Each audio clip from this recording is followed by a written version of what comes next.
Doctor Yunus আমরা চাই উনি 5 বছর থাকুক, আনটিল ডেথ থাকুক। কারণ বাকি সবাইকে আমরা দেখেছি, বিএমপি দেখেছি, এরশাদ দেখেছি, হাসিনা দেখেছি, সবার সব কিছু আমরা দেখেছি। এখন নতুনভাবে আমরা চাই ইউনূস থাকুক, আমরা তার সাথে সহযোগিতা করব, এটাই চাই।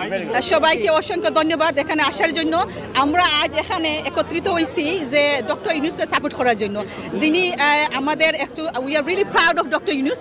উনি যে কাজগুলো করতেছেন তার প্রতি আমরা খুব সম্মান জানাইতেছি।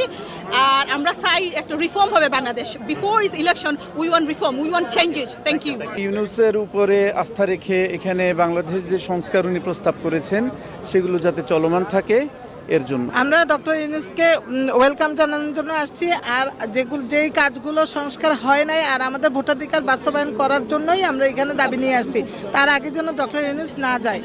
বেসিক্যালি আমরা জানি যে বাংলাদেশটা এই মুহূর্তে একটা কি বলে মানে অর্থনৈতিক বা বিশেষ করে ভঙ্গুর।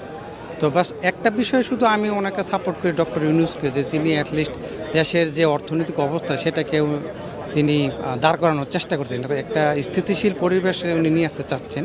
আমি এই বিষয়টাকে সাপোর্ট করি, আমি ওনাকে সমর্থন দিতে আসি, আসলে অন্য কোনো রাজনৈতিক উদ্দেশ্য।